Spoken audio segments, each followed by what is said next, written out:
ये है news reporter network. आप देख रहे हैं न्यूज रिपोर्टर लाइव, सोच आपकी, आवाज हमारी। नमस्कार, आप देख रहे हैं न्यूज रिपोर्टर नेटवर्क और मैं हूं आपके साथ रिया कुमारी। खबरों की शुरुआत करते हैं, लेकिन एक नजर हेडलाइंस पर। उत्तराखंड के मंत्री के कहने पर इसरो ने हटाई वेबसाइट से जोशीमठ की तस्वीरें, कहा फैल रहा था डर। भूधसाव से एशिया के सबसे बड़े जोशीमठ औली रोपवे पर आई दरारें, खतरे को देखते हुए संचालन बंद। मकर संक्रांति 2023 हरिद्वार में गंगा स्नान, कड़ाके की ठंड में श्रद्धालु ने लगाई पुण्य की डुबकी। रक्षा मंत्री राजनाथ सिंह ने किया शौर्य स्थल का लोकार्पण, बलिदानी सैनिकों को अर्पित की श्रद्धांजलि। अब खबर विस्तार से। कांग्रेस के पूर्व प्रदेश अध्यक्ष गणेश गोदियाल ने कई मुद्दों को लेकर प्रेस वार्ता की और सरकार पर जमकर हमला किया। कांग्रेस के पूर्व प्रदेश अध्यक्ष गणेश गोदियाल ने जोशीमठ आपदा में लोगों को हर महीने 5,000 देने पर आपत्ति जताई और सरकार की कैबिनेट को ढोंग बताया। गोदियाल ने कहा कि जोशीमठ में लोगों ने अपना आशियाना खो दिया है और सरकार पीड़ितों को 5,000 रुपए देकर मजाक कर रही है। इसी साल गणेश गोदियाल ने अंकिता भंडारी हत्याकांड समेत पटवारी लेखपाल भर्ती, पेपर लीक मामले को लेकर भी सरकार को घेरा और इनकी व्यापक तौर पर जांच करने की मांग की। पुलकित ने नार्को टैक्स को लेकर उन्होंने कहा कि जो भी नार्को टैक्स के सामने आएगा सरकार उसको सार्वजनिक करे। कल प्रदेश सरकार के द्वारा कैबिनेट की बैठक रखी गई है और हमें ये उम्मीद थी कि उसमें जोशीमठ के प्रभावितों के लिए कंपनसेशन का ऐलान होगा।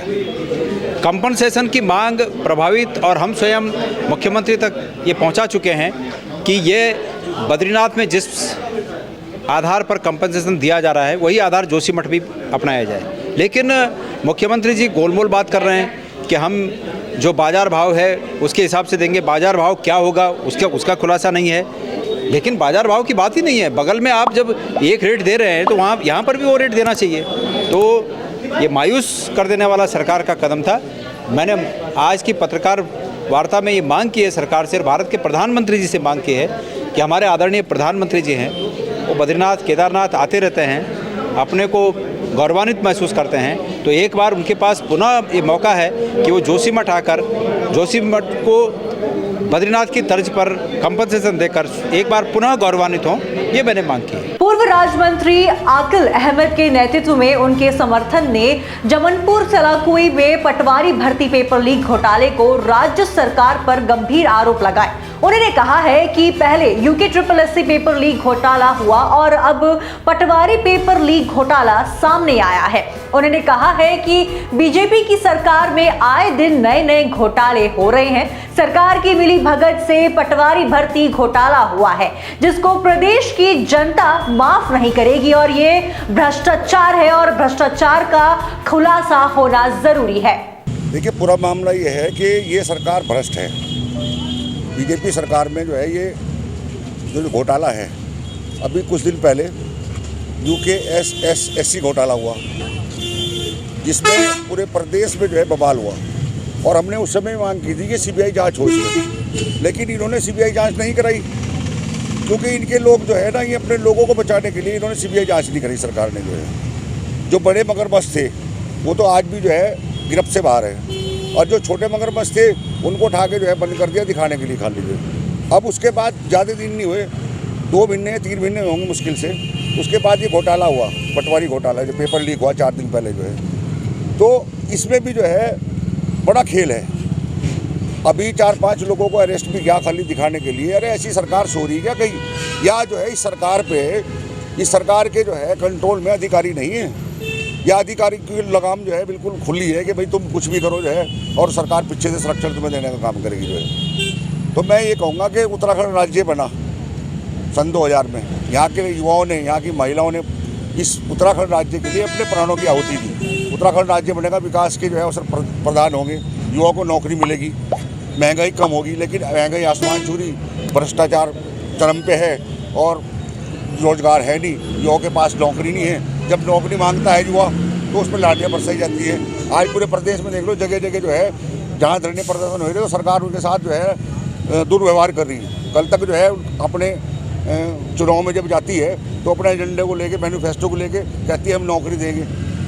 इन 22 सालों में, जब से उत्तराखंड राज्य अलग हुआ, इन 22 सालों में अभी तक भी लोगों को जो है रोजगार नहीं मिल पाया, युवाओं को नौकरी नहीं मिल पाई, और भ्रष्टाचार पे जो है भ्रष्टाचार हो रहे। बाहर के लोगों को नौकरियाँ दी जा रही। अरविंद पांडे जैसे मंत्री रह चुके सरकार में, वो बिहार से ला के लोग अपने भतीजों को, अपने भाइयों को, उन सबको नौकरी देने का काम करे, और यहाँ का युवा बेरोजगार घूम रहा जो है। तो हमने आज जो पुतला दहन यहाँ पे किया, हमने इसीलिए किया कि जो है सरकार में जो घोटाले हो रहे हैं, सरकार बाज आए, सीबीआई जांच होनी चाहिए इसमें। और मैं समझता हूँ कि मुख्यमंत्री पुष्कर धामी सरकार चलाने के लिए नाकाम है। उत्तर भारत में मनाए जाने वाला लोकप्रिय त्योहार लोहड़ी क्षेत्र की कई जगहों पर बड़ी धूमधाम से और हर्षोल्लास के साथ मनाया गया। ऐसी मान्यता है कि लोहड़ी पर्व के बाद जहां एक तरफ सर्द ऋतु की विदाई होनी शुरू हो जाती है और वसंत ऋतु का आगमन होना शुरू हो जाता है, वहीं डाक पत्थर में भी लोहड़ी पंजाबी और अन्य समुदाय द्वारा आग जलाकर और आसपास में रेवड़ी, मूंगफली, गुड़ बांटकर ढोल की साथ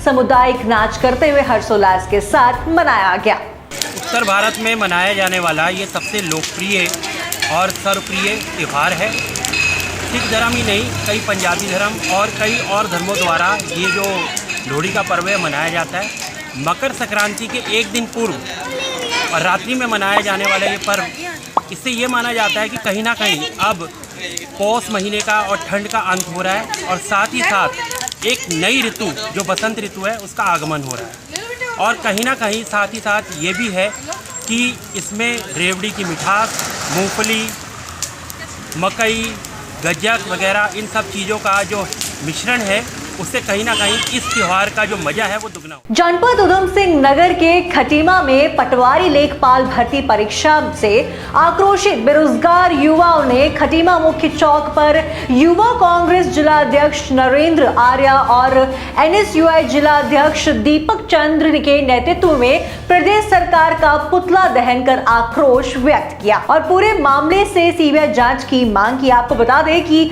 हाल ही में पटवारी लेखपाल भर्ती परीक्षा लीक होने की खबर से प्रदेश के युवाओं में भारी आक्रोश और उबाल देखने को मिल रहा है। वहीं इस मामले में आज उत्तराखंड सरकार और राज्य लोक सेवा आयोग पर भारी लापरवाही और नाकामी और प्रदेश के बेरोजगार युवाओं के भविष्य के साथ खिलवाड़ का आरोप लगाते हुए आक्रोशित और बौखलाए युवा कांग्रेस के कार्यकर्ताओं ने प्रदेश सरकार की युवा विरोधी नीतियों के खिलाफ जमकर प्रदर्शन किया।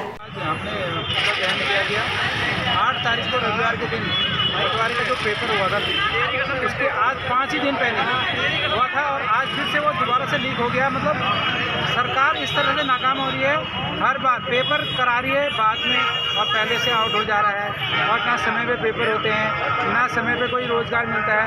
उसके बाद भी सरकार हमेशा इस तरह से युवाओं के साथ छल करने का काम कर रही है, उनको धोखा देने का काम कर रही है, ठगने का काम कर रही है। हम सरकार से पूछना चाह रहे हैं कि आप मतलब ऐसे क्यों कर रहे हैं?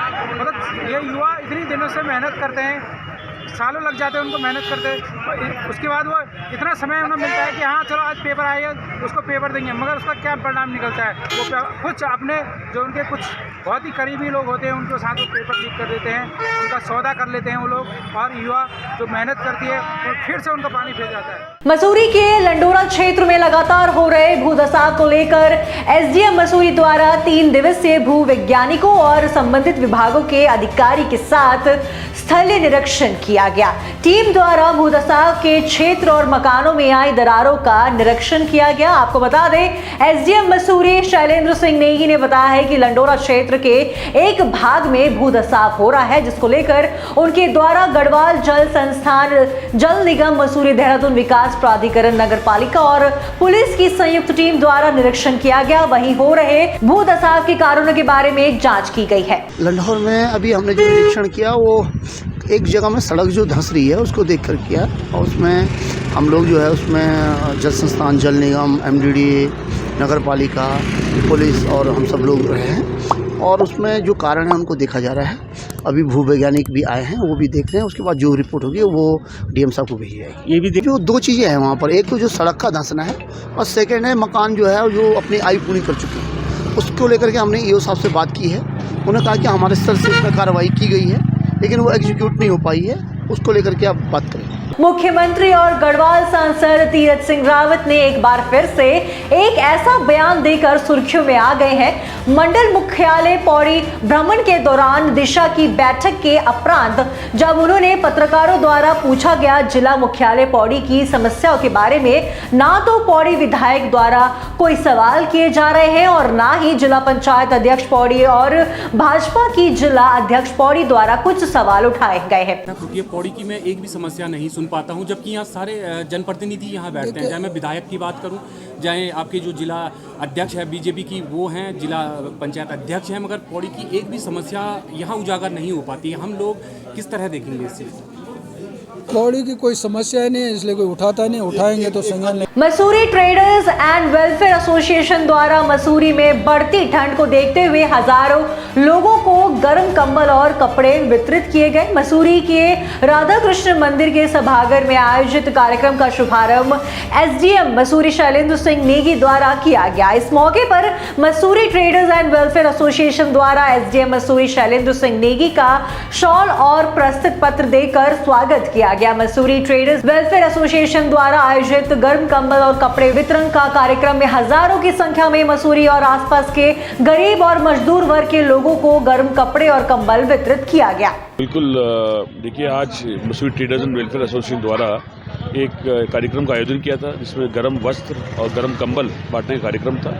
और ये कार्यक्रम में पूरे मसूरी से लोगों को बुलाया गया था और उम्मीद से बढ़कर अधिक से अधिक संख्या में लोग उपस्थित हुए, जो दिखाता है कि मसूरी में कितनी ठंड है और कितने लोगों की ज़रूरत है इस समय गर्म कपड़ों की। और हमारी संस्था पुरजोर फिर से ये वादा करती है, दावा करती है कि गरीबों के लिए, ज़रूरतमंदों के लिए संस्था हर समय खड़ी रहेगी और हर संभव प्रयास करेगी जिससे कि हर जन की समस्या दूर हो। नगर पालिका का रैन बसेरा हर शहर में होता है, बल्कि एक नहीं 2-3 रैन बसेरा होते हैं। मसूरी में भी रैन बसेरा बनाया गया था पिछली बोर्ड में, पर बहुत ही दुखद बात है कि वो रैन बसेरा का आज अता पता नहीं है। साथ साथ जो लकड़ी की व्यवस्था है वो मोहल्ले मोहल्ले नहीं है। हमारा प्रस्ताव है कि हर मोहल्ले में लकड़ी को पहुँचाया जाए, जिससे लोग जलाकर ठंडी रातें, जो अब हीटर नहीं लगा सकते गरीब लोग, ज़रूरतमंद लोग, वो ठंडी रातें बिता सकें। प्रशासन द्वारा पहले कंबल बांटे गए, पर अभी भी मैंने प्रशासन से आज भी निवेदन किया था इसके महोदय के माध्यम से कि जल्द से जल्द अधिक से अधिक लोगों को गर्म वस्त्र बांटे, चाहे वो हमारी संस्था के द्वारा बांटे, चाहे वो स्वयं बांटे। और मुझे उम्मीद है कि हमारी संस्था आने वाले समय में ज़रूरतमंद लोगों को हर प्रकार की समस्या से निराकरण दिलाने में कामयाब रहेगी। काशीपुर के वाजपुर रोड कुमाऊं प्लाजा होटल में खोली गई बैंक ऑफ महाराष्ट्र की शाखा का उद्घाटन मुख्य अतिथि के रूप में पूर्व विधायक हरभजन सिंह चीमा ने रिबन काट कर शुभारंभ किया और साथ ही काशीपुर क्षेत्र की मेयर उषा चौधरी भी मौजूद रही, जिसके उपरांत सीपीएसई नोएडा आंचल के इंचार्ज मुख्य प्रबंधक सुरेंद्र शर्मा और काशीपुर शाखा प्रबंधक गीतेश सिंह गुद्दाल ने मुख्य अतिथि को फूलों का गुलदस्ता देकर सम्मानित किया गया और इसके बाद पूजा अर्चना करके शाखा का कार्य प्रारंभ किया। Good afternoon all of you. मुझे ये बताते खुशी हुई है, आज हमारी काशीपुर में नई ब्रांच खुलने जा रही है। ये उत्तराखंड की हमारी 11वीं ब्रांच है। तो इसमें आप यहाँ के जो नॉर्मल जो लोग हैं उनको किस तरीके की सुविधाएं आप प्रदान करेंगे और बैंकों के अकॉर्डिंग, या सेम रहेगा सब चीज़ें? सर सारी सुविधाएं प्रदान करेंगे। यहाँ पे जो और बैंक देते हैं वो सारी सुविधाएं हमारा बैंक भी यहाँ पे उपलब्ध कराएगा सर। हमारा भी सर नेशनलाइज्ड बैंक ही है, जो सुविधाएं और नेशनलाइज्ड बैंक में वो सारी हमारे बैंक के अंदर है। सर कल निशुल्क खाते अकाउंट खोले गए, जी आगे कितने और अकाउंट खोले जाएंगे? मैम ऐसे कैंप रेगुलरली लगेंगे, जो भी लोग बैंकिंग के पहुंच में नहीं है उन सबको हम लोग अपने बैंकिंग में जोड़ना चाहेंगे। बैंकिंग में जोड़ना चाहिए और लगाएंगे मैम कैंप, ये चलते रहेंगे मैम हमारा। आपने भी देखा इसका रिस्पांस कितना बढ़िया रहा। कल में हमने 110 अकाउंट उस कैंप में लिए थे जी। तो मैम हम ये कैंप रेगुलर बेसिस पे करेंगे और मंथ में 2 बार ये ऐसे कैंप लगाए जाएंगे, जहाँ पे जो भी है निःशुल्क। आवश्यकता पड़ी तो 3 बार भी लगा देंगे, 4 बार भी लगा देंगे, हम सबको कवर करेंगे, बैंकिंग सेक्टर में सबको कवर करेंगे। इसमें आपने कितना टारगेट रखा हुआ है अकाउंट ओपन करने के लिए, कुछ ऐसा? टारगेट तो अनलिमिटेड है सर, ऐसा कोई नहीं है। हमने तो जितने मैक्सिमम मिल जाए उतने हम खाता खोलना चाहेंगे सर। हम ये चाहते हैं कि हर कोई बैंकिंग से जुड़े, कोई भी ऐसा नहीं कि लोकल साहूकार पे जाके पैसे ले, वो प्रॉपर चैनल से आए, बैंक में आए, बैंक के द्वारा लोन ले, उसे पता हो कि वो कितने इंटरेस्ट रेट में लोन ले रहा है और कितने में उसको क्या प्रॉफिट है करके, उसे प्रॉपर डॉक्यूमेंटेशन होना चाहिए। कल के दिन ऐसा नहीं कोई नहीं लूट ले जी, हम सब ये चाहते हैं। मसूरी में भवन निर्माण मजदूर संघ मसूरी द्वारा मकर संक्रांति के पावन पर्व पर शहीद भगत सिंह चौक पर खिचड़ी वितरण का कार्यक्रम किया गया। कार्यक्रम के मुख्य अतिथि मसूरी भाजपा मंडल अध्यक्ष मोहन पेटवाल द्वारा कार्यक्रम का शुभारंभ किया। इस मौके पर सभी धर्म के लोगों ने खिचड़ी ग्रहण कर मकर संक्रांति का पर्व धूमधाम के साथ मनाया गया। देखिए, आज मकर संक्रांति के शुभ अवसर पर भगवान निर्माण संघ द्वारा यहाँ पर वितरित की गई। इसमें सभी चाहे यहाँ के स्थानीय लोग हों चाहे पर्यटक हों, उनको यहाँ पे इसको प्रसाद दिया जाए और मैं आपके माध्यम से सभी को मकर संक्रांति की बहुत बहुत शुभकामनाएं। उत्तराखंड अधीनस्थ सेवा चयन आयोग के बाद अब उत्तराखंड लोक सेवा आयोग द्वारा आयोजित की गई पटवारी भर्ती पेपर लीक मामले में कांग्रेस विधायक सुमित हरदेश ने राज्य सरकार पर बड़ा निशाना साधा है। उन्होंने कहा है कि इससे बड़ी घोटालेबाज और भर्ती माफिया को संरक्षण देने वाली और कोई नहीं है। सुमित हरदेश ने कहा है कि राज्य के लाखों युवाओं भविष्य सरकार ने अंधेरे में डाल दिया है और उन्होंने ये भी कहा है कि राज्य सरकार को सबका साथ सबका विकास, युवा प्रदेश, युवा नेतृत्व वाला नारा अब छोड़ देना चाहिए। सुमित हरदेश ने ये कहा है कि बिना राजनीतिक संरक्षण के कोई भी माफिया उत्तराखंड पर हावी नहीं हो सकता है, लेकिन जिस तरह उत्तराखंड में एक के बाद एक पेपर लीक होने के मामले सामने आ रहे हैं, साफ हो रहा है कि सरकार घोटालेबाज और भर्ती माफियों को संरक्षण दे रही है। आयोग के अलावा मेरे को लगता है सरकारी इसमें भर्ती माफिया इस सरकार को उपाधि मिलनी चाहिए। और जिस तरह लगातार अधीनस्थ चयन सेवा आयोग हो, लोक सेवा आयोग हो, पूरा भरोसा यहाँ के युवाओं का उठ चुका है और युवा प्रदेश, युवा नेतृत्व का नारा देने वाली भारतीय जनता पार्टी को शर्म आनी चाहिए कि उनकी सरकार जो जीरो टॉलरेंस का नारा देती रही, सबका साथ सबका विकास, आखिरकार संरक्षण इस भर्ती माफिया को कौन दे रहा है? लगातार जब पूरा विदित हो चुका है, इतना बड़ा मुद्दा बन चुका है, तब भी उसमें कोई संवेदनशीलता सरकार की तरफ से नहीं दिख रही है। एक निरंकुशता सरकार की तरफ से दिख रही है। भर्ती माफिया को बिना संरक्षण के मैं नहीं मानता हूँ कितना बड़ा भर्ती माफिया उत्तराखंड में ऑपरेट कर रहा है। तो मेरी अपील है, हमारी फिर से अपील है, सिटिंग जज की निगरानी में सीबीआई की जांच करा दीजिए। दूध का दूध, पानी का पानी, और जो संरक्षण दे रहे हैं उन लोग का अनावरण होना बहुत इस प्रदेश के लिए बहुत बड़ी आवश्यकता है, वरना लगातार ये पेपर लीक लगातार होते रहेंगे। और हमारी सरकार से भी यही मांग है, केंद्र सरकार से भी यही मांग। पहाड़ों की रानी मसूरी के पास पर्यटक नगरी धनौल्टी में देर रात से हो रहे इस साल की पहली बर्फबारी धनौल्टी, आलूक farm, Apple garden, Surkanda Devi सहित कई जगहों पर हल्की बर्फबारी होने से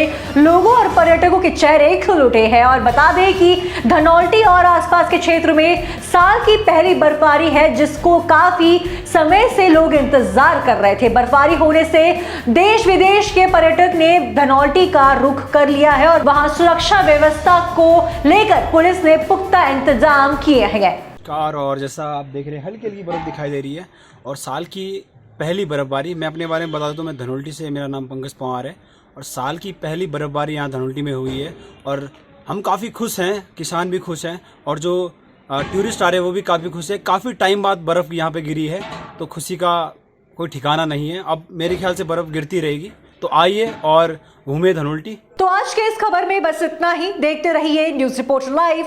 धन्यवाद।